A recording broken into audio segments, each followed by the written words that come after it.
Jokowi dipuji dunia atasi corona. Oknum dokter simpatisan Rizik ini sudah bertobat. Ditulis oleh Nafis Siward di siward.com. Halo, selamat menyaksikan informasi dari channel Tanda Seru. Sebelum kita mulai pembahasan lebih dalam, penulis akan membahas sedikit tentang perbedaan antara pandemi, epidemi, dan endemi agar tulisan ini lebih mudah dipahami oleh kita sebagai orang awam. Pengertian endemi. Endemi adalah penyakit yang muncul dan menjadi karakteristik di wilayah tertentu, misalnya penyakit malaria di Papua.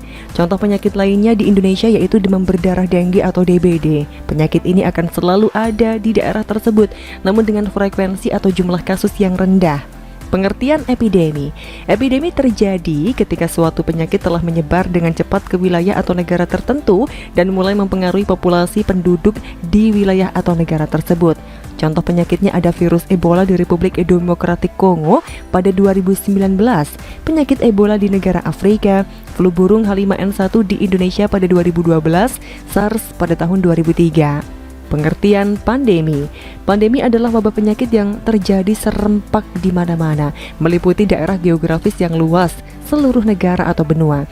Dengan kata lain, penyakit ini sudah menjadi masalah bersama bagi seluruh warga dunia. Contoh penyakit pandemi, HIV/AIDS dan COVID-19. Untuk lebih mudahnya pengertian endemi, epidemi, dan pandemi bisa dilihat dari gambar berikut. Penyakit endemi bisa berkembang menjadi epidemi jika penyebarannya meluas hingga seluruh dunia, maka itu disebut pandemi.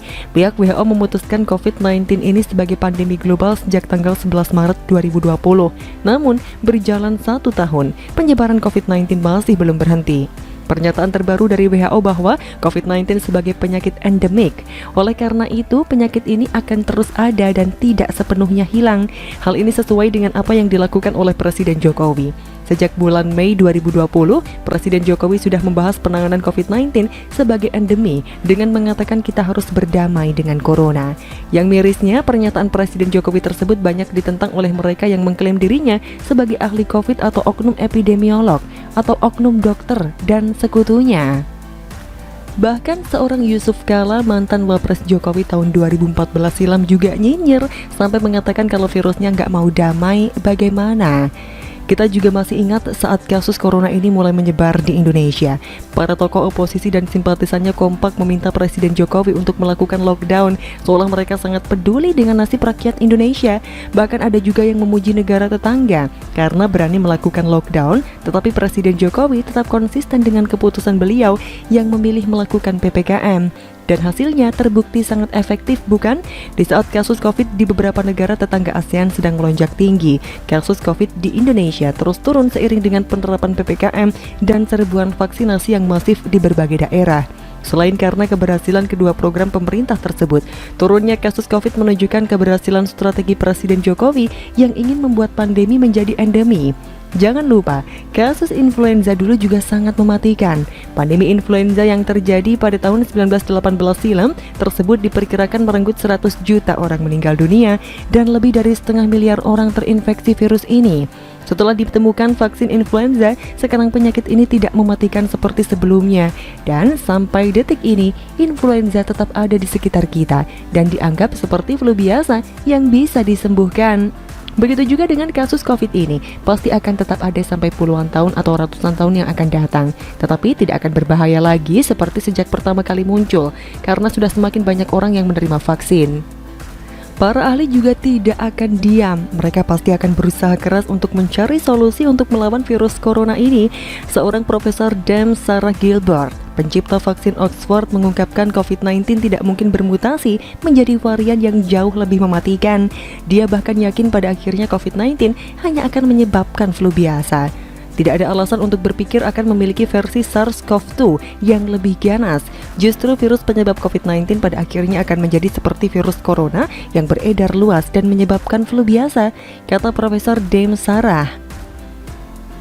Bukan bermaksud untuk meremehkan corona ini, tetapi fakta membuktikan jika yang sembuh dari penyakit jauh lebih banyak. Dari 4.223.094 kasus yang terkonfirmasi positif COVID, sebanyak 4.052.300 yang sudah sembuh dan kasus aktif hanya 28.381. Lagi pula, sampai kapan kita terus ditakuti dengan info mematikan COVID ini? Toh angka kesembuhan COVID Indonesia pada pertengahan September 2021 lalu sudah melampaui persentase kesembuhan global.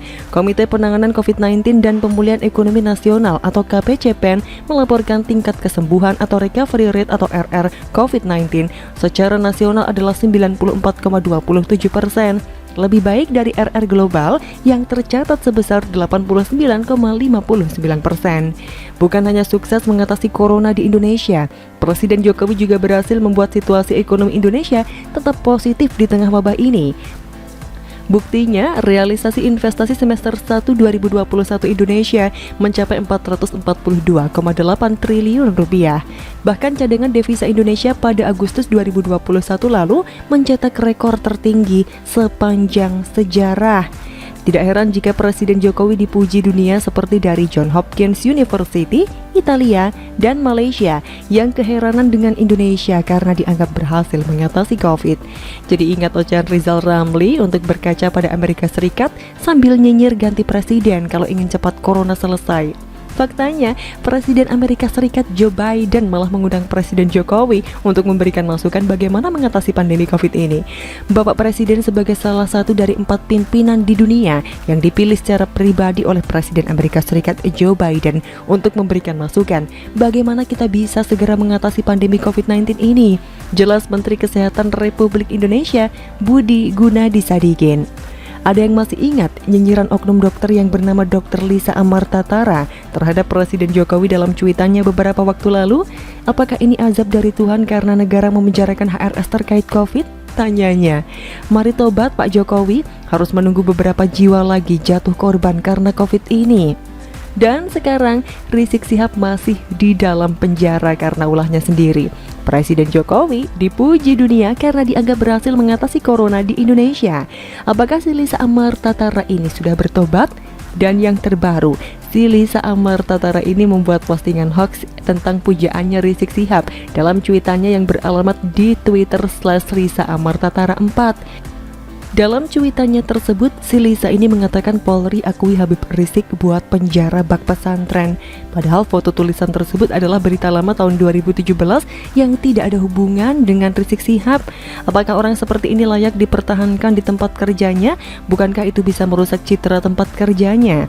Seorang oknum dokter simpatisan Rizik Syihab buat cuitan hoax. Tidak malu atau tidak tahu malu? Bagaimana menurut Anda?